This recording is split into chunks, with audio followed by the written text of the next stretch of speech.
أما بعد فأعوذ بالله من الشيطان الرجيم بسم الله الرحمن الرحيم وذروا ظاهر الإثم وباطنه صدق الله مولانا العظيم وقال رسول الله صلى الله تعالى عليه وسلم لا تباغضوا ولا تحاسدوا ولا تدابروا ولا تقاطعوا وكونوا عباد الله إخوانا أو كما قال عليه الصلاة والسلام اللهم صل على سيدنا ومولانا محمد وعلى آل سيدنا ومولانا محمد وبارك وسلم أستغفر الله الذي لا إله إلا هو الحي القيوم وأتوب إليه আল্লাহ পাক জাল্লা জালালুহু আমাদের সবাইকে মাফ করে দেন। আল্লাহ পাক আমাদের ইসলাহে কামেল নসিব করে দেন। আল্লাহ পাকের মহব্বত সান্নিধ্য, আল্লাহ রাসূলের মহব্বত আমাদের সবাইকে আল্লাহ পাক দান করেন। রমজান মাসের এটাই সর্বশেষ জুমা এবং রোজাও শেষের দিকে একদম। এই শেষ মুহূর্তে আমাদের বেশি বেশি কান্না করা দরকার এবং আফসোস ও অনুতাপ অনুশোচনার প্রয়োজন। এজন্য যে রমজান মাসটাকে তো আমরা ভালোভাবে কাজে লাগাইতে পারলাম না। দেখতে দেখতেই শুরু হলো এবং অলসতা গাফলতি, ইবাদত বন্দিগি করব এই আশায় এই ধোকায় পড়ে থাকতে থাকতেই মাস শেষ হয়ে গেল। আরেকটা বিষয় হলো হিসাব নিকাশ কষা।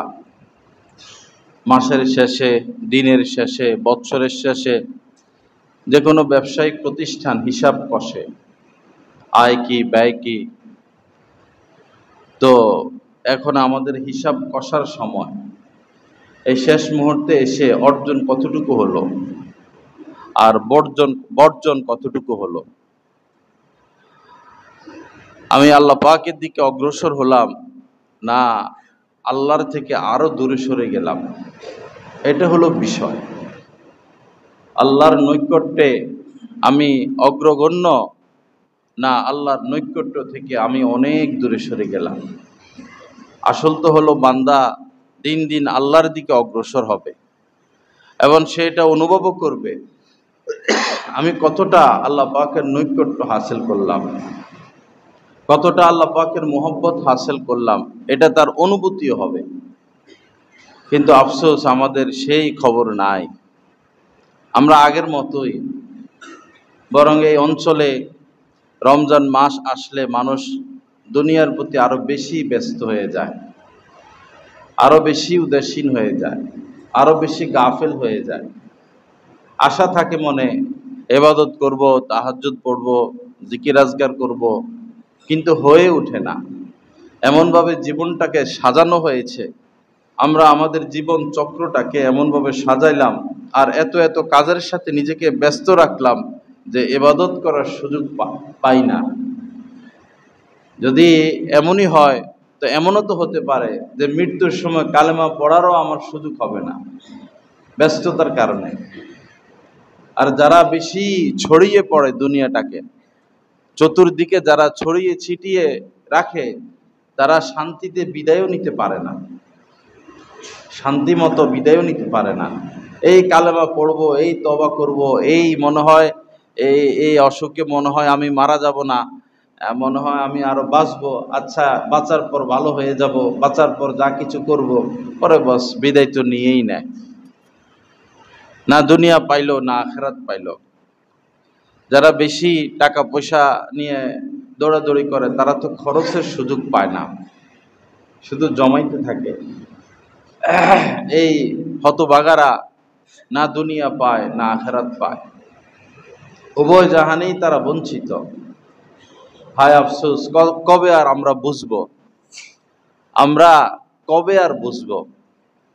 আল্লাহ পাক আমাদেরকে বুঝ দান করেন, আল্লাহ পাক সহি জ্ঞান আমাদেরকে দান করেন। খাজা আবু তালেব আল্লাহ রাসূলের কলিজার টুকরা চাচা, কি না করছেন নবীজির জন্য, কি না করছেন, কিন্তু তারই ঈমান নসিব হয় নাই। তিনি মৃত্যুর সময় বলেছিলেন যে আমি স্বেচ্ছায় জাহান্নামের আগুন গ্রহণ করে নিলাম। তিনি তো বুঝতেন আল্লাহ রাসূল হক, তার ভাতিজা সত্য নবী, কোরআন সত্য কিতাব, সবই বুঝতেন, সবই জানতেন, কিন্তু কি যে হলো, আল্লাহ আমাদেরকে মাফ করেন, ঈমানের সাথে থাকার তৌফিক দান করেন, ঈমান নিয়ে যাওয়ার তৌফিক দান করেন। আখের উনি চাইছেন এক পর্যায়ে কালেমা পড়তে। নবীজি এতটুকু বলছিলেন যে আপনি শুধু লা ইলাহা ইল্লাল্লাহটা বলেন, আমি চেষ্টা করব আপনার নাজাতের জন্য। প্রথমে তো এই বলছেন যে লা ইলাহা ইল্লাল্লাহ মুহাম্মাদুর রাসূলুল্লাহ, এতটুকু বলেন।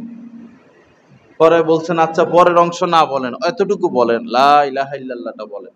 বলতে চাইছিলেন তিনি, ওই যে খারাপ বন্ধু বান্ধব, পরিবেশ পরিস্থিতি, বিভিন্ন চিন্তা হয়ে ওঠে নাই। ফেরাউন এত বড় কাফের, এত শত মানুষের সে হত্যাকারী, যে নিজেকে খোদা দাবি করলো। তার স্ত্রী মুমিন, তার স্ত্রী মুমিন। হযরত লূত আলাইহিস সালাম তিনি নবী, তার স্ত্রী কাফের, তার স্ত্রী কাফের, নবী, অথচ স্ত্রী আজীবন জাহান্নামে জ্বলবে। আর ফেরাউন যে আজীবন জাহান্নামে জ্বলবে, তার স্ত্রী জান্নাতি। ঈমান কি বিষয়! বাড়াবাড়ি না করি ভাই, সীমা লঙ্ঘন না করি, আল্লাহ ঈমান কেড়ে নিতে পারেন। বহু মানুষের ঈমান কেড়ে নিয়েছেন। রাসূলের সাহাবী ছিলেন, রাসূলের সাথেই চলতেন, এমন কত ব্যক্তির থেকে ঈমান কেড়ে নিয়েছেন, মুরতাদ হয়ে মারা গেছেন। হযরত আব্দুল্লাহ ইবনে উনদুলুসি এই মুসলমানদের ইতিহাসে বড় একজন আল্লাহর ওলি ছিলেন, অনেক বড় আলেম ছিলেন। 30,000 হাদিস তিনি সনদ এবং মতন সহ তার মুখস্থ ছিল। 30,000 হাদিসের সনদ মুখস্থ করা, এটা এই জামানায় কাহারও দ্বারা সম্ভব না। এবং 30,000 হাদিস সনদ এবং মতন। সনদ মানে হলো আল্লাহ রাসূল থেকে কে হাদিসটা শুনছে, এরপরে কে শুনছেন, এরপরে কে শুনছেন, এরপরে কে শুনছেন, এরপরে কে শুনছেন, এরপরে কে শুনছেন, এরপরে কে শুনছেন, এই উনাদের সবার নাম বলতে হবে, এটার নাম সনদ। আর মতন মানে হাদিসের ওই 11টা। এবং লক্ষ লক্ষ উনার মুরিদান, লক্ষ লক্ষ মুরিদান। আল্লামা শিবলি রহমতুল্লাহ আলাই বিশ্ববিখ্যাত বলি, তার মুরিদ। বাগদাদে জায়গায় জায়গায় তার খানকা ছিল। তো ওই সময় কাফেলা নিয়ে বাইর হইতেন, বিভিন্ন এলাকায় গিয়ে দ্বীনের দাওয়াত করতেন। ঈমান কি জিনিস সেটা বলার জন্য এই কথাটা বলতেছি। অনেক আলেম, অনেক হাফেজ, অনেক মুফতি সহ কাফেলা বাইর হইছেন, দ্বীনের দাওয়াত দিবেন। তো এক খ্রিস্টান এলাকা পার করতেছেন, পুরো এলাকার মানুষ খ্রিস্টান। তো খ্রিস্টান মেয়েরা, সুন্দরী সুন্দরী মেয়েরা পানি নেওয়ার জন্য আসছে কুয়া থেকে, কূপ থেকে। ওনারা এই পথ দিয়ে যাচ্ছেন। তো হঠাৎ করে তিনি এখানে বসে গেলেন, আর কাহারোর সাথে কোনো কথা বলেন না, নামাজও পড়েন না, কারোর সাথে কোনো কথাও বলেন না, চুপ করে বসে আছেন। আর বলছেন যে তোমরা চলে যাও, আমি এখানে থাকবো, আমি আগের অবস্থায় নাই। যেটা নেওয়ার আল্লাহ পাক নিয়ে নিছেন, ঈমান নাই, আমি আগের অবস্থায় নাই, তোমরা আমাকে ভুলে যাও, তোমরা এখান থেকে চলে যাও। সবাই তো কান্নাকাটি করতেছে, শায়েকের এই অবস্থা, শায়েকের এই হালত। এবং কি করবে, কান্নাকাটি করে কয়দিন পড়ে থাকবে? উনার একই কথা, আমি আগের অবস্থায় নাই, তোমরা চলে যাও। 3 দিন অপেক্ষা করছেন। এরপরে উনি একটা মেয়ের দিকে উনার নজর গিয়েছিল, ওই এলাকার সর্দারের মেয়ে। পরে খবর নিয়ে ওই মেয়ের বাড়িতে গেছেন, গিয়ে বাপের কাছে প্রস্তাব দিছেন। বিয়ের প্রস্তাব। মেয়ের বাবা 2 শর্ত দিয়েছেন, যে খ্রিস্টান ধর্ম গ্রহণ করতে হবে আর 1 বছর সুর চড়াইতে হবে। রাজি হয়ে গেছেন, খ্রিস্টান ধর্ম গ্রহণ করছেন আর সুর চড়াইতেছেন। এত বড় আলেম, যার হাজার হাজার খাদেম, এখন সে সুর চড়াইতেছে। যেদিকে তাকায় সেদিকে তার মুরিদান। ওই সময় এরকম মাদ্রাসাও ছিল না। পরে এদিকে বাগদাদ, ইরাক, সিরিয়া, আশপাশ মানুষের আহজারি, কান্নাকাটি, রোনাজারি, যে আমাদের ধর্মের এত বড় আলেমের এই অবস্থা। সে ইমান হারা হয়ে গেল, খানকাগুলো বন্ধ হয়ে গেল, তার দ্বীনের কাজ সব বন্ধ হয়ে গেল। 1 বছরের মাথায় হযরত আল্লামা শিবলি রহমতুল্লাহ আলাইহ শায়েখের সন্ধানে আবার বাইর হয়েছেন। আয়সা খুঁজতে খুঁজতে খুঁজতে খুঁজতে পরে আসছেন, দেখছেন সুর চড়াইতেছে। সেই লাঠির উপরে ভর করে, যে লাঠি আগ থেকে ব্যবহার করতেন, ওটার উপর ভর করে সুর চড়াইতেছে। আল্লামা শিবলি দূর থেকে দেখে আর নিজেকে ধরে রাখতে পারেন নাই। ইনিও কাঁদতেছেন, উনিও কাঁদতেছেন, আর শুয়োরগুলো মাটিতে গড়াইয়া গড়াইয়া কাঁদতেছে। ওই দিন সারা পৃথিবীর ভিন্ন এক চিত্র ছিল। কি করবেন, শায়েখের ইমান নাই, শায়েখ আগের হালতে নাই, চিনেন জানেন সবই বুঝেন, আসলটা নাই। বহু মানুষকে বুঝাইয়া আপনি মসজিদে আনতে পারবেন না। বিশেষ করে যারা শরাব খায়, এদের মৃত্যু যে কি অবস্থা হবে। আর যারা একদম সুদের সাথে লিপ্ত, কি হবে আপনাদের অবস্থা? আপনি কি ঈমান নিয়ে যেতে পারবেন? আপনার সন্তানরা কি ঈমানের উপর থাকবে? ঈমান তো আমল ভিন্ন জিনিস। ভালো আমল করলে জান্নাত পাবে, ভালো আমল না করলে জাহান্নামে যাবে। কিন্তু ঈমান না থাকলে তো সে কোনোদিন জাহান্নাম থেকে বের হতে পারবে না।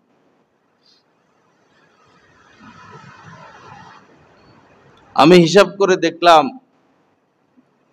বেশিরভাগ ধনী মানুষরা সুদের সাথে লিপ্ত, গরিব না। এই যে রাজের কাজ করে, জুতার কাজ করে, খেতে কাজ করে, যারা খাইতে পায় না তারা ভিক্ষা করে, সুদ খায় না। ভিক্ষা করা জায়েজ, সুদ খায় না। ধনীরাই সুদের সাথে লিপ্ত। কি জবাব দিবেন? কি হিসাব হবে আপনার? আল্লাহ আমাদের সবাইকে মাফ করে দেন। পরে আল্লামা শিবলি রহমতুল্লাহ আলাইহ শায়েখের দিকে অগ্রসর হলেন। কি করবে, সবাই কাঁদতেছে, সুরগুলো কাঁদতেছে, কেমন যেন আকাশ বাতাস তরুলতা গাছপালা কাঁদতেছে, সারা পৃথিবী কাঁদতেছে। পরে দেখা সাক্ষাৎ হইল, কথাবার্তা হইল, উনি উনার হালতে আছেন। পরে বললেন যে শায়েখ, আপনি তো কোরআনে কারিমের হাফেজ ছিলেন এবং 30,000 হাদিস সনদ মতন সহ আপনার মুখস্থ ছিল, ওগুলো কিছু আছে? বলল সব ভুলে গেছি, কিছু নাই,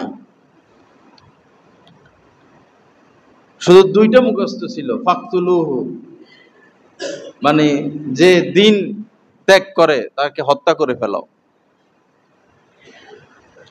একটা আয়াত আর একটা হাদিস মুখস্থ ছিল, সারমর্ম এই যে তাকে হত্যা করে ফেলাও। যাই হোক, পরে আল্লামা শিবলি এখন এখানে থেকে আর কি করবেন, দেখা করে চলে আসতেছেন। যখন ফজরের আজান দিবে, তখন একটা পাহাড় এবং ঝর্ণা ভিতর থেকে কালেমা শাহাদাত পড়তে পড়তে কে যেন বের হয়ে আসতেছে। পরে দেখলেন যে সেই হযরত আব্দুল্লাহ ইবনে উনদুলুসি রহমতুল্লাহ আলাইহি বের হয়ে আসতেছেন। আল্লাহ পাক আবার ঈমান দিলেন এবং সেই হাদিসগুলোও আবার দিলেন এবং কোরআনে কারিমও ওনাকে ফিরাইয়া দিলেন। পরে লোকজন জিজ্ঞাসা করেছিল যে হযরত কি হয়েছিল আপনার? এই কথাটা আমার বলা উদ্দেশ্য। উনি বললেন, যখন আমরা ওই খ্রিস্টান পল্লী পার হচ্ছিলাম, তো একটা সুন্দরী মেয়ের দিকে আমার চোখ যায়। তো আমি মনে মনে ভাবলাম, এত সুন্দর মানুষ এত সুন্দর হয়, এত রূপ, এত লাবণ্য, অথচ সে কাফের এবং সে জাহান্নামের আগুনে জ্বলবে। নিজের ঈমানের প্রতি গর্ব আসে, অহংকার আসে, আর তাদের প্রতি এই ধারণা আসে। তখন আমি গায়েব থেকে আওয়াজ পেলাম যে, ঈমান কি? তুমি যে ঈমান পাইছ, এটা কি তোমার বাহুবল? তুমি তোমার বাহুবলে, তোমার শক্তিতে তুমি ঈমানদার? এরপরে আমার ভিতর থেকে কেমন যেন পাখির মতো উড়া দিয়ে বের হয়ে গেল।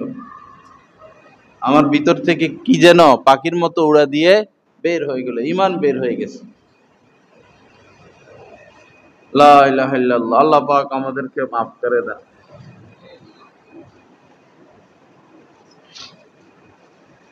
এজন্য আমার ভাইরা, সীমা লঙ্ঘন ঠিক না। ছোট্ট একটা হায়াত, 60-70 বছর, এটা তো একটা গাছের তলায় থাইকেও আমরা কাটাই দিতে পারতাম। একটা মাটির গর্ত করে গর্তের ভিতরে থেকেও কাটিয়ে দিতে পারতাম। এত বড় বড় বিল্ডিং, মার্কেট, কি দরকার ছিল? আমার ঠিকানা তো দুইটা, হয় জান্নাত অথবা জাহান্নাম। এটা তো ক্ষণস্থায়ী। সারা পৃথিবীর সমস্ত পানির কাছে এক ফোঁটা পানি যেমন, সারা পৃথিবীর সমস্ত নদী, সমস্ত সাগর, জলধারার যেমন বিশাল, এই বিশাল পানির কাছে এক ফোঁটা কিছুই না। এই দুনিয়া হচ্ছে এক ফোঁটা পানি। আল্লাহ পাক আমাদেরকে সহি বুঝ দান করেন। এজন্য ভাইরা, শেষ মুহূর্তে এসে হিসাব কষা, আগাইলাম না পিছাইলাম, এসলা হলো না আরো পাপে জড়াইলাম। আল্লাহ আমাদের সবাইকে মাফ করে দেন। লাআল্লাকুম তাত্তাকুন। রমজানের মতো এই মুবারকময় বরকতময় মাস আল্লাহ পাক দিয়েছেন সোজা কথা পাপ মুক্ত হওয়ার জন্য। লাআল্লাকুম তাত্তাকুন, যেন তোমরা পাপ মুক্ত হও। এই রোজাগুলো, রমজান মাস দিলাম যেন পাপ মুক্ত হও। আমাদের চোখ এখনো ঠিক হয় নাই, চোখ ঠিক হয় নাই। চোখই সমস্যা। চোখ আসল জিনিস। চোখের পাপ বড় পাপ। চোখ হচ্ছে বর্ডার। পাপ ঢুকার, আমার ভিতরে পাপ ঢুকার বর্ডার হচ্ছে চোখ। সুশ্রী ছেলে এবং বিন নারীর থেকে নজর বাঁচানো। যারা ফেসবুকে অভ্যস্ত, কোনোদিন আপনি নজর বাঁচাইতে পারবেন না ভাই, কোনোদিন পারবেন না। যারা টিকটক, ফেসবুক, নেট নিয়ে, অযথা নেট নিয়ে ব্যস্ত, এগুলো প্রয়োজন সারবেন, অযথা এদিকে যাওয়া সেদিকে যাওয়া, আপনি আল্লাহর ওলি হতে পারবেন না ভাই। কতকাল দেখবেন? ভুয়া, সব সাজানো নাটক। এই সুন্দর পৃথিবীও আল্লাহ একদিন রাখবেন না। এক একটা গাছ, এক একটা পাতা, এক একটা ফুল, এক একটা ঝর্ণা, এক একটা নদী, এক একটা বাগ বাগিচা, এত সুন্দর, এটাও আল্লাহ রাখবেন না, আমাদেরকেও রাখবেন না। আপনার শরীর দিন দিন দুর্বল হয়, আপনি কি বুঝেন না? আল্লাহর পক্ষ থেকে ইশারা আসতেছে। চোখে দিন দিন কম দেখেন। আগে কি দৌড়াদৌড়ি ছোটাছুটি করতে পারতেন, এখন আর হিম্মত হয় না। আপনার কিডনি দুর্বল হচ্ছে, হার্ট দুর্বল হচ্ছে, ফুসফুস দুর্বল হচ্ছে, ব্রেন দুর্বল হচ্ছে। আগে কত কিছু মুখস্থ করে ফেলতে পারতেন, এখন মুখস্থ জিনিসই তো থাকে না। আগে হিম্মত ছিল হেঁটে আশুগঞ্জ চলে যাব, এখন তো সে হিম্মত হচ্ছে না, বয়স বাড়তেছে। ইশারা দিচ্ছেন আল্লাহ পাক সিগন্যাল দিচ্ছেন, সময় নাই, প্রস্তুতি নাও। আসমানের ফেরেশতারা আগেই খবর পায় জমিনের ওই লোকের অমুক দিন মৃত্যু, এবং তারা আফসোসও করে, হায় অমুক দিন তার মৃত্যু, সে এখনো দুনিয়াদারি নিয়ে ব্যস্ত, এখনো ছুটাছুটি দৌড়াদৌড়ি, ছুটাছুটি দৌড়াদৌড়ি, ব্যস্ত ব্যস্ত ব্যস্ত। একজন আলেমের কাছে যাওয়ার সুযোগ আমাদের হয় না, কত আফসোস। কুনু মা'আস সাদিকিন, আল্লাহ পাক বলেছেন আমার যারা ওলি তাদের সোহবতে যাও, তাদের সাথে উঠা বসা করো। নিজে নিজে শুদ্ধ হওয়া যায় না, নিজে নিজে ডাক্তার হতে পারে না, ইঞ্জিনিয়ার হতে পারে না, নিজে নিজে কোনো কাজ শিখা যায় না,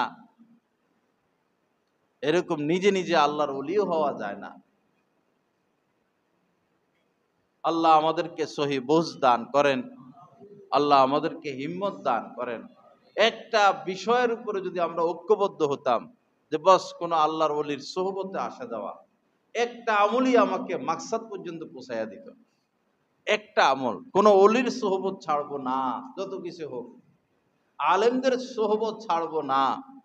যা করি না করি আলেমদের সাথে আসা যাওয়া, উঠা বসা, দেখা সাক্ষাৎ, এইটাই আমাদেরকে অনেক ঊর্ধ্বে নিয়ে যাইত। কত বছর ধরে অজু করে, কোনোদিন কাউকে অজুটা দেখানো হলো না আমার অজুটা হয় কিনা। সূরা ফাতিহা পড়ে, কখনো আমরা এত অলস, এত গাফেল, এত সময় নাই আমাদের হাতে, কাউকে দেখানোর সুযোগ হয় না, শোনানোর সুযোগ হয় না সূরা ফাতিহাটা হয় কিনা। শরীয়তের 3 শাখা, ইসলামের বুনিয়াদ 5টি, শরীয়তের শাখাও 5টি, দ্বীনের শাখা 5টি, দ্বীনের শাখা 5টি। প্রথম হলো এই আকীদা, আল্লাহ সম্পর্কে আকীদা, ফেরেশতা সম্পর্কে আকীদা, জান্নাত সম্পর্কে আকীদা, জাহান্নাম সম্পর্কে আকীদা, ইয়াজুজ মাজুজ, ফুলসিরাত, কবর, এই আকীদা হচ্ছে মেইন বিষয়। এই যে 73 ফেরকা, এটা মূলত আকীদা কেন্দ্রিক। নবী রাসূল নিয়া, নবী রাসূলরা নিষ্পাপ, সাহাবারা সমালোচনার ঊর্ধ্বে, কঠিন বিষয় এটা। বহু ভাই এখন গজাইতেছেন, বাড়তেছেন, মানে লাফাইয়া লাফাইয়া তারা বাড়তেছে। তারা নবী রাসূলদেরকে নিষ্পাপ মনে করে না এবং সাহাবাদেরকে সমালোচনার যোগ্য মনে করে। নাউজুবিল্লাহ। আমি তাদের নাম নিচ্ছি না, তাদের থেকে সাবধান থাকবেন, তাদের থেকে সাবধান থাকবেন। অদূর ভবিষ্যতে হয়তো তারা ক্ষমতাও চলে আসতে পারে, তখন কঠিন অবস্থা হবে, রক্তাক্ত বাংলাদেশ। আরেক 15ই আগস্ট ঘটিত হবে, আরেক কারবালা শুরু হবে এই দেশে। আমরা তো এটা কখনো মানব না। নবী রাসূলরা পাপ করছেন এবং সাহাবারা সমালোচনার ঊর্ধ্বে, এটা কোনোদিন আমরা মেনে নিব না। আমরা আমাদের 14 গোষ্ঠী, আমাদের স্ত্রী সন্তান, আমাদের সব দিয়ে হলেও আমরা এটা মানব না, বিশ্বাস করব না। এরকম আকীদাধারীদেরকে আমরা কখনোই দেশেও রাখবো না যদি বাড়াবাড়ি করে তারা। কঠিন যুদ্ধ হবে তাদের সাথে, কঠিন যুদ্ধ। আগ থেকে সাবধান থাকতে হবে। সাহাবারা, তাদের দ্বারা অপরাধ হয়েছে সত্য, তারা সমালোচনার ঊর্ধ্বে, কারণ আল্লাহ তাদের উপর সন্তুষ্ট হয়ে গেছেন। রাদিয়াল্লাহু আনহুম ওয়া রাদু আন, রাদিয়াল্লাহু আনহুম, আল্লাহ তারা যা কিছু করছেন না কেন, আল্লাহ তাদের উপর সন্তুষ্ট হয়ে গেছেন। আমার এত অ্যালার্জি কেন? আমিনু কামা আমানান নাস, আল্লাহ পাক বলতেছেন আমার সাহাবারা, আমার রাসূলের সাহাবারা যেভাবে ঈমান এনেছে, এভাবে ঈমান এনে আমাকে দেখাও, এভাবে ঈমান আনো। এখন যাদের মতো ঈমান আনতে বলছেন আল্লাহ পাক, আপনি যদি তাদেরই সমালোচনা করতে থাকেন তা আমরা কার মতো ঈমান আনব? ঈমানই তো শেষ। যেই সাহাবারা ওহী লিখতেন, কোরআনে কারীম নাজিল হলে যে সাহাবারা লিখতেন, তারা সেই সাহাবাদের পিছনে লাগছে। আপনি তো গোড়ায় হাত দিলেন, তো সেই সাহাবার মধ্যেই তো যদি সমস্যা হয়, তখন তো বলবে যে এই সাহাবীর মধ্যে যেহেতু সমস্যা, তাহলে উনি তো ওহী লিখতেন, তার মানে কোরআনের মধ্যে সমস্যা। কি কঠিন পরিস্থিতি! আল্লাহ হেফাজত করেন এই জাতি, এই লোকদেরকে আল্লাহ পাক হেদায়েত দান করেন। এদের দিল ভালো, এরা ইসলাম চায়।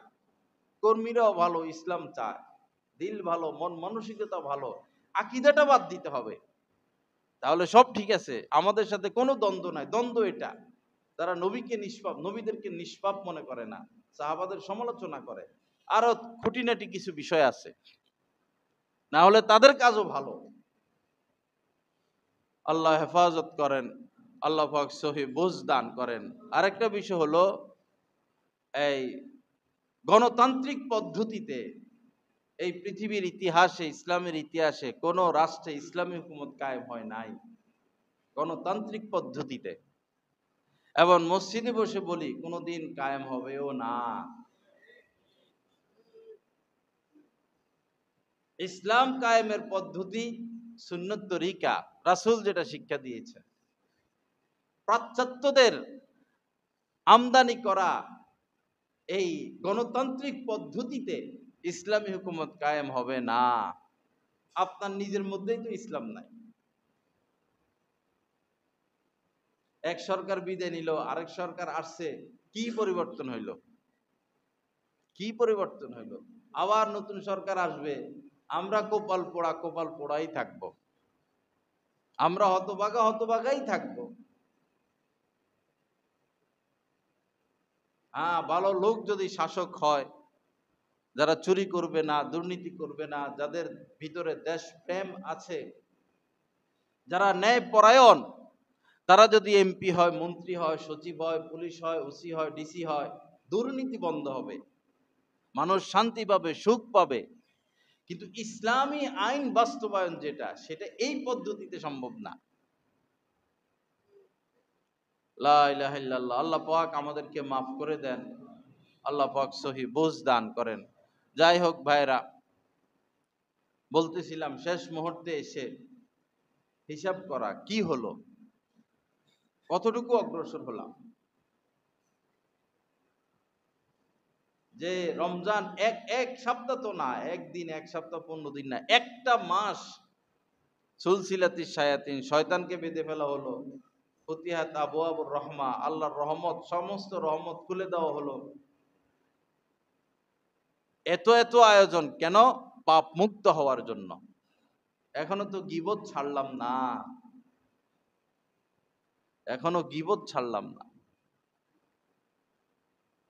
আর কবে আর কখন? এখনো এই দিলটাকে এখনো আমি পরিষ্কার করলাম না। দিল কালা, একদম কালো হয়ে গেছে, জং কালো, পাতিলা তলার মতো কালো। ইন্নাল মুমিনা ইযা আযনাবা কানাত নুকতাতুন সাউদা। নবীজি বলেছেন, মুমিন যখন পাপ করে তো এই অন্তরের উপরে কালো দাগ পড়ে, দিল একদম কালা হয়ে আছে। কবে দিল পরিষ্কার করব? কাহারও প্রতি দুশ্মনী নাই, দিল পরিষ্কারের এক কথা। কোন মুমিন, কোন মুসলমানের সাথে কোনো দুশ্মনী নাই। কোন মুমিন, কোন মুসলমানের ক্ষতি আমি চাই না, বিপদ আমি চাই না, কারো প্রতি হিংসা নাই, বিদ্বেষ নাই। বহু কপাল পড়ারা আলেমদের পিছনে লাগা, আলেমদের সমালোচনা করে। আহা, আপনি প্রধানমন্ত্রীর সমালোচনা করলে করতে পারেন, প্রেসিডেন্টের সমালোচনা করতে পারেন। প্রধানমন্ত্রী, প্রেসিডেন্ট বিভিন্ন জিনিস চিন্তা করে আপনাকে ছাড়ও দিতে পারে, কিন্তু প্রধানমন্ত্রীর ছেলে, প্রধানমন্ত্রীর বন্ধু, তার যদি সমালোচনা করেন, প্রধানমন্ত্রী আপনাকে ছাড়বে না, যে কোনো ভাবে ধরে ফেলবে। আলেম উলামা হচ্ছে খাসাতুহু, আল্লাহ রাসূলের বিশেষ ব্যক্তি, আল্লাহর বিশেষ ব্যক্তি, রাসূলের ওয়ারিস, উত্তরসূরি। তারা ভুলের ঊর্ধ্বে না। আপনার তো কপাল পুড়ছে, আপনি আলেমদের বিরোধিতা করেন, বিদ্বেষ রাখেন, ক্ষতি করতে চান।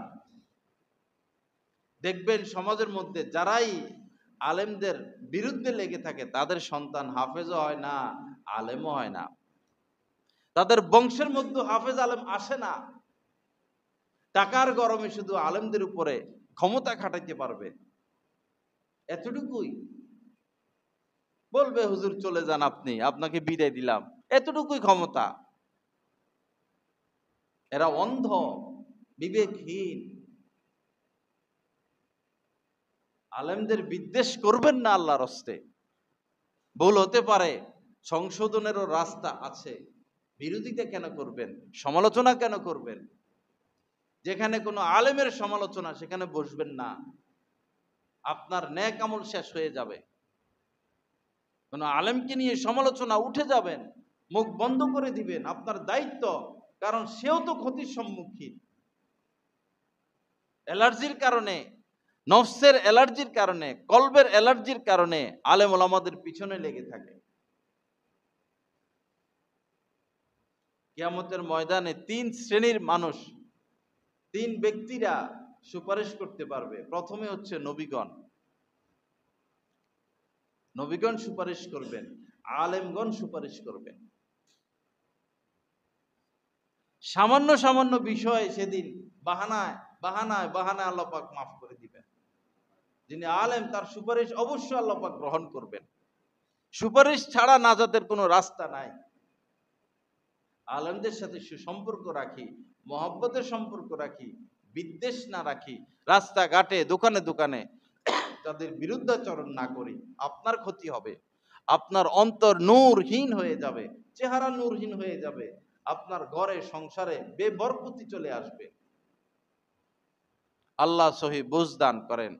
বিষয় হলো, সমালোচনা আসে, আমরা এক হলো আলেম কারা জানি না, পাইকারি ভাবে সবাইকে আলেম মনে করি, সবাইকে মুফতি মনে করি। ইফতা পড়ছে বলি যে মুফতি, দাওরা হাদিস পাশ করছে বলি যে আলেম না। দাওরা হাদিস পাশ করলে সে আলেম না, ইফতা পড়লে সে মুফতি না। আলেম ভিন্ন জিনিস, মুফতি ভিন্ন জিনিস। পাইকারি ভাবে সবাই আলেম মনে করে। পাইকারি ভাবে মানুষ তো অপরাধে লিপ্ত, যার কারণে আলেমদের উপরে মানুষের ধিক্কার, ঘৃণা।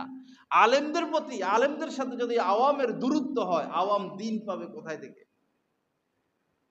সাধারণ মানুষ পর্যন্ত দিন পৌঁছাবেন তো আলেমরা। আলেমদের মাধ্যমে মানুষ দিন পাবে, রিসালাত পাবে, কোরআন হাদিস পাবে। আলেমদের প্রতি যদি বিদ্বেষ আর দূরত্ব হয়, তো সাধারণ মানুষের দিনের কি অবস্থা হবে? এজন্য আলেম চিনা, আগে চিনতে হবে আলেম কারা, আগে বুঝতে হবে মুফতি কারা। যারা ফতুয়া বিভাগে বসে ফতুয়া দেন, লিখিত ফতুয়া, ফতুয়া বিভাগে যারা জড়িত, সমসাময়িক আলেমরা যাদেরকে মুফতি বলে, এবং যিনি ফতুয়া দেন, ফতুয়া লেখেন, তারা হচ্ছে মুফতি। ইফতা পড়লে কেউ মুফতি হয় না। হযরতে ওমর রাদিয়াল্লাহু তাআলা আনহু হযরতে কাবে আহবার রাদিয়াল্লাহু তাআলা আনহুকে বলেছেন, মান আরবাবুল ইলম, প্রকৃত আলেম কারা, আল্লাহওয়ালা আলেমের রব্বানি কারা? হযরতে কাব রাদিয়াল্লাহু তাআলা আনহু বলেছেন, আল্লাযীনা ইয়ামালুনা বিমা ইয়ালামুন, যারা নিজেদের ইলম অনুযায়ী আমল করে, তারাই হচ্ছে প্রকৃত আলেম, আলেমে রব্বানি। তারা আলেম যারা নিজের ইলম অনুযায়ী আমল করে। পুরা একটা জেলার মধ্যে 4-5 জন পাওয়া মুশকিল হবে। আল্লাহ সহি বুঝদান করেন, আল্লাহ পাক হেফাজত করেন, আল্লাহ পাক আমাদেরকে দ্বীনের দিকে অগ্রসর হওয়ার তৌফিক দান করেন।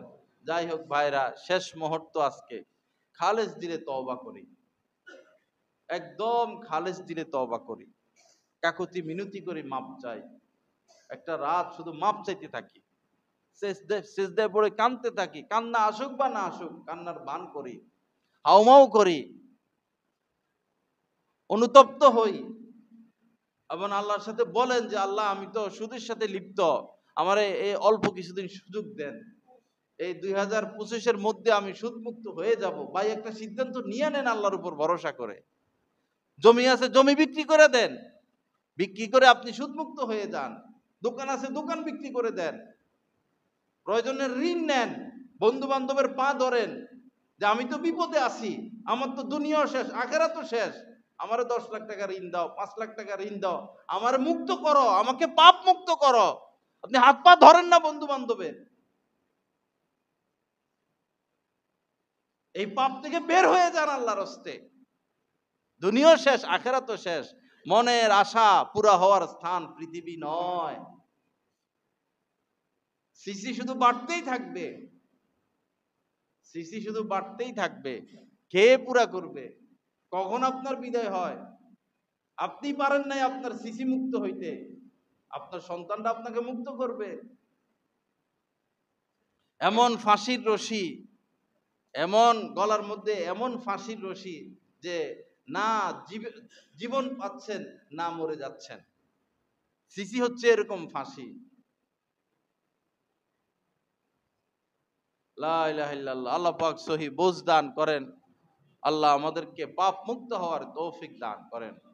ফিতরা দিয়ে দিতে হবে, ফিতরা দিয়ে দেওয়া, সবাই ফিতরা দিয়ে দিবেন, একদম নিঃস্ব যারা তারা ব্যতীত। ঈদের নামাজে আসার আগে আগে ফিতরা দিয়ে দেওয়া, দেখে শুনে। জাকাত ফিতরা ওই লোকদেরকে দিতে হবে যারা নিঃস্ব। জাকাতের ক্ষেত্রে কমপক্ষে 90,000-এর নিচে যাদের অ্যামাউন্ট, এমন লোকদেরকে জাকাত দিতে হবে। ফিতরা আরো নিচে, আরো নিচের লোক একবারে নিঃস্ব, এদেরকে ফিতরা দেওয়া ঈদের নামাজের আগে আগে। আর পরেও দেওয়া যায়, আগে আগে দিয়ে দেওয়া উত্তম। ঈদের দিন একটু আগে ঘুম থেকে উঠা, মেসওয়াক করা, গোসল করা, ভালো পোশাক পরা, খুশবু লাগানো এবং মিষ্টি জাতীয় খেজুর এগুলো খেয়ে আসা, এবং তকবীর আস্তে আস্তে তকবীর দিতে দিতে আসা, ঈদগাহে আগে আগে আসা, খতিবের সামনে বসা, ঈদের দিনে সুন্নতগুলো ভালোভাবে আদায় করা। নতুন পোশাক এমন না, ভালো পোশাক, সুন্দর পোশাক এবং খুশবু লাগানো। ঈদের দিন সবার মুখে হাসি। যার সাথে 6 মাস 1 বছর কথা হয় না, তাকে জড়াইয়া ধরবেন, তার কাছে মাপ নিবেন যে আমার ভুল হয়েছে, তোমার সাথে দূরত্ব রেখে কথা বলে ফেলবেন। 3 দিনের বেশি কথা বন্ধ, আপনার আমলনামা কবিরা গুনাহ লেখা হইতেছে। কেন একজন মুসলমানের সাথে আমাদের দ্বন্দ্ব কেন রাখবো? আলেমদের সাথে দূরত্ব কেন রাখবো? সে আমার মুসলমান ভাই, তার ভুল হইতে পারে, আমি তো ভুলের ঊর্ধ্বে না, মিশে যাব, মিলে যাব। ভাই মাফ করে দাও, আর তোমার সাথে কথা বন্ধ রাখবো না। জায়গা জমি কে কি নিয়ে গেছে, এই জায়গা জমি নিয়ে কত মামলা, আহা মাফ করে দেন না। রাসূল তো এমন ভাবে বিদায় নিছেন দুনিয়া থেকে, ঋণগ্রস্ত অবস্থায় বিদায় নিছেন। একটা লোহার পোশাক এক ইহুদির কাছে বন্ধক রাখা ছিল, তো তার থেকে কিছু টাকা আনছেন নবীজি। মৃত্যুর পর্যন্ত সেই বন্ধকটা ছুটানোর মতো টাকা নবীজির কাছে ছিল না। না কোনো উট রেখে গেছেন, না গরু রেখে গেছেন, না স্বর্ণ রেখে গেছেন, না জায়গা জমি রেখে গেছেন। খায়বারে একটা জমিন ছিল, সেটাও মৃত্যুর আগে সদকা করে গেছেন। কিছুই রেখে যান নাই, কোনো সম্পদ রেখে যান নাই। মাকামে মাহমুদে তিনি পৌঁছে গেছেন। আর আমরা সম্পদ রেখে যাব, কি করবে আমাদের সন্তানেরা? জাকাত দিবে কি দিবে না? সৎ পথে আয়, সৎ পথে ব্যয় করবে কি করবে না, সেই নিশ্চয়তা তো আমাদের নাই। এক লোক তো মৃত্যুর কিছুক্ষণ আগে, একদম কিছুক্ষণ আগে ছেলেকে বলতেছে যে অমুক জায়গায় অমুকের কাছে 10 লাখ আছে, মাসে মাসে এত পাইবা। অমুক জায়গায় 5 লাখ আছে, মাসে নিঃশ্বাস নিতে পারে না। তুই বেটা কালেমা না পড়বি, এখন তুই আল্লাহর কাছে মাফে না চাবি, ছেলেরে নসিহতে না করবি যে আমি সুদের পথে ছিলাম বাবা, এই পথ অন্ধকার, তোমরা এই পথে থাইকো না। শেষ মুহূর্তে এই এই ছেলেরে এইগুলা দেখাই দিতেছে, অমুকের কাছে 5 লাখ আছে, অমুকের কাছে 20 লাখ আছে, অমুক জায়গায় 30 লাখ আছে। 11-12 কোটি টাকা লাগানো ছিল মানুষের কাছে। এগুলা হিসাব দিতে দিতে শেষ। আহা, এখন ছেলে যায় বাপের কবরে, যায় বাপের কবরে কিছু পাঠায়। কে আমরা মা বাবার জন্য একদম সব দিতেছি, কে দিচ্ছি? আস্তে আস্তে কবর জিয়ারতেরই তৌফিক হয় না। আল্লাহ আমাদের সবাইকে সহি বুঝ দান করেন। ঈদের দিন সবাই সবার সাথে মহব্বত, ভালোবাসা। বহুদিন হয়তো আপনার আপন ভাইয়ের সাথে দ্বন্দ্ব, তাই পায়ে পড়বেন, মাপ চাইবেন। বড় ভাইয়ের কাছে মাপ চাইলে সম্মান কমে না। বড় ভাইয়ের কাছে মাপ চাইবেন, বাবার কাছে মাপ চাইবেন, মার কাছে মাপ চাইবেন। নিজের ঘরের লোকের সাথে দূরত্ব রাখা এটা মানুষের কাজ না। ফুফুর সাথে যোগাযোগ নাই, কালার সাথে যোগাযোগ নাই, ঈদের দিন দেখা করবেন, ফোন দিবেন, যোগাযোগ করবেন, একটু হাদিয়া তোহফা পাঠাবেন। কোনো দ্বন্দ্ব যেন সমাজে না থাকে, সবার সাথে সবার মহব্বত, ভালোবাসা। দলীয় ক্রন্দল থেকেও বের হয়ে যাওয়া। দল আমাদের থেকে নিচে, আমাদেরকে কিছু দেয় নাই। দেশের 12টা বাজায় দিছে দল। দল টল বাদ দিয়া কে আওয়ামী লীগ, কে বিএনপি, কে জাতীয় পার্টি, কে জামাত, কে চরমোনাই, কে তবলিগ, কে আলিয়া, কে আহলে হাদিস, কে সুন্নি, কে আটরশি, দল দুলের দরকার নাই। আমার মুসলমান ভাই, এক নবীর উম্মত, মোহাব্বত মোহাব্বত মোহাব্বত, ভালোবাসা। আপনি পিতা, আপনি চান আপনার সকল সন্তানের মধ্যে মিল মোহাব্বত। আল্লাহর কসম, আল্লাহ চান আমার বান্দারা মিলেমিশে থাকুক, মিলেমিশে থাকুক, মোহাব্বতের সাথে থাকুক। দল কি? লা ইলাহা ইল্লাল্লাহ। আল্লাহ পাক আমাদের সবাইকে মাফ করে দেন। এরপরে এই পোশাক, শহরের থেকে কিছু মেয়ে আসে বেড়াইতে, এরা বেশি অশ্লীল পোশাক পরে। আল্লাহর হস্তে এদেরকে বাধা দিবেন। এরা 2-4 দিনের জন্য আসে, সমাজটাকে নষ্ট করে চলে যায়, সমাজটাকে নষ্ট করে চলে যায়। বাধা দিবেন, আপনার দায়িত্ব বাধা দেওয়া। এরপরে আপনাদের মেয়েদেরকে অশ্লীল পোশাক দিবেন না। পুরা হাতা খোলা, পেট দেখা যায়, পিঠ দেখা যায়, চুল খালি, বেপর্দা, এগুলো করে করে আপনারা মেয়ের বাপেরা ছেলেদের চরিত্র নষ্ট করতেছেন, যুবক ছেলেদের। আপনার মেয়ের যুবকের হাতে আপনাকে দিতে হবে, বিয়ে দিতে হবে। যুবকরা যদি সব কাপুরুষ হয়, তা আপনার মেয়েকে কার হাত তুলে দিবেন? মেয়েদেরকে ভালো পোশাক দিবেন, স্ত্রীকে ভালো পোশাক দিবেন। অশ্লীলতা আল্লাহর হস্তে বন্ধ করি। এখানে জুয়া বসে জায়গায় জায়গায়, বাচ্চারা জুয়া নিয়ে বসে, এগুলো বন্ধ করতে হবে। জোরে লাউড স্পিকারে গান বাজায় রাখে, সাউন্ড বক্স কতগুলো লাগাইয়া, এগুলো বন্ধ করতে হবে। এটা মুসলিম সমাজ। এখানে বড় প্রতিষ্ঠান কমলপুর মাদ্রাসা, অনেকগুলো দিনই প্রতিষ্ঠান। এখানে এই অশ্লীলতার আমদানি আল্লাহর হস্তে কেউ না করি। আল্লাহ সবাইকে সহি বুঝ দান করেন। ছেলেরাও ভালো পোশাক, যারাই দেখবেন হাফ প্যান্ট পরছে, ঠাস করে দিবেন গালে লাগাইয়া, যদি আপনার রিলেটিভ হয়। অবশ্যই তাদের আত্মীয় স্বজন আছে। কুত্তা, এগুলা কুত্তা, কুকুর বলি নাই, কুত্তা বলছি, কুত্তা। এগুলো হাফ প্যান্ট পরে ঘুরে পোলা পায়, এগুলো কুত্তার স্বভাব এদের মধ্যে। সমাজ নষ্টকারী এরা। ঘরে জায়গা দিবেন না এদেরকে, ভাত দিবেন না, বা যা তোর যেখানে মন চায় সেখানে যা। মোড়ে মোড়ে দাঁড়ায় দাঁড়ায় রাস্তা আটকে রাখে, মেয়েদেরকে হাঁটতে দেয় না, যাইতে দেয় না, এটা সেটা বলে। এরা মানুষ না, পশু। নিজের ভিতরে কিছু জিদ আনেন, কিছু কাজ করেন, শুধু টাকাই কামাবেন আর ব্যাংকে জমাবেন আর বাড়ি গাড়ি করবেন, আর কিছু করবেন না আপনি। আপনারা তো আল্লাহ পাক উখরিজাত লিন-নাস, মানুষের কল্যাণার্থে সৃষ্টি করছেন। আপনি করতেছেন কি? সৃষ্টি করলো কেন আপনাকে? এই চোখ কেন দিলেন? এই মেধা কেন দিলেন? এই শক্তি কেন দিলেন? এই বুঝ কেন দিলেন আল্লাহ পাক? শুধু টাকা কামানোর জন্য? সমাজের জন্য কি করলেন আপনি? আপনার থেকে সমাজ কি পাইলো? দেশ কি পাইলো? জাতি কি পাইলো? সবাই চিন্তা করি আমার থেকে আমার দেশের নাগরিক কি পাইলো? দেশকে কি দিয়ে গেলাম আমি? সমাজকে কি দিয়ে গেলাম? জাতিকে কি দিয়ে গেলাম?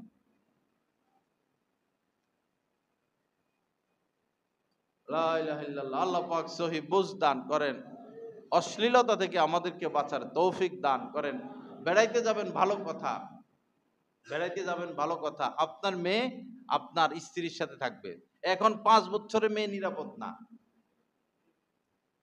5 বছর 6 বছরের মেয়ে নিরাপদ না, 5, 6, 7 বছরের ছেলেও নিরাপদ না।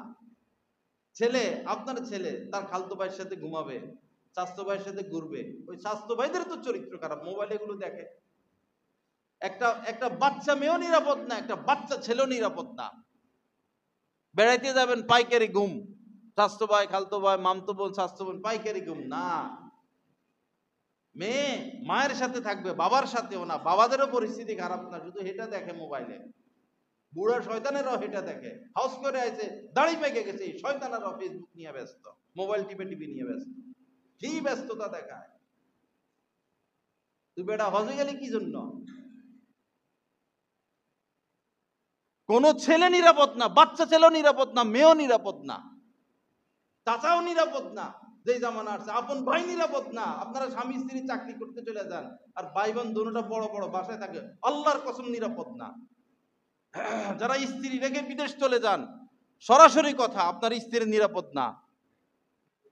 এটা সহি না? বর্তমানে স্ত্রী নিয়ে মাসকে মাস বছরকে বছর আপনি পড়ে থাকবেন, আপনার স্ত্রী যুবক ছেলেদের চরিত্র নষ্ট করতেছে। রিক্সাওয়ালারা টাইনা বাসায় ঢুকে ফেলায়। জানেন আপনি সমাজের খবর রাখেন কিছু? খাতির লাগানো ওয়াজ আমি করি না, আমার কাছে খাতির লাগানো নাই। চুরমুর দিয়া বক্ত বাড়ামো, মুরিদ বাড়ামো আর টাকা কামামো, এই ধান্দা আমি করি না। আমার রিজিক আল্লাহর হাতে, কাহারও কাছে 1 টাকা চাই না, দিতে হবে না আমাকে 1 টাকা। আমার থেকে দিন গ্রহণ করেন, আমার কথাগুলো নিয়ে চিন্তা করেন, দিন শিখেন, এতেই আমরা খুশি সন্তুষ্ট। জাহান্নামের আগুন থেকে বাঁচাই। কু আনফুসাকুম ওয়া আহলিকুম নার। লা ইলাহা ইল্লাল্লাহ। আল্লাহ পাক সহি বুঝ দান করেন, আল্লাহ পাক আমাদেরকে হেদায়েত দান করেন, গুনাহ মুক্ত জিন্দেগি দান করেন।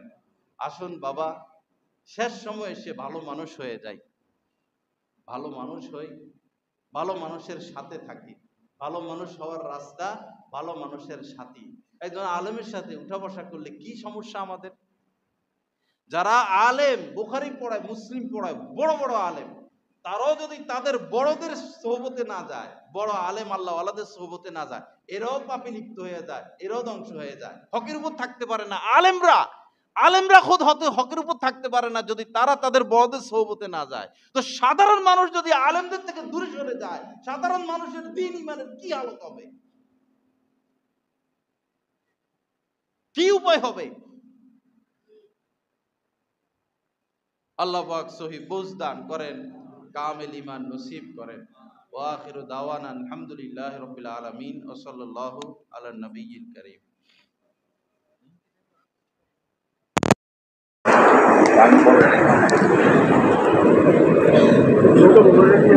নৌকা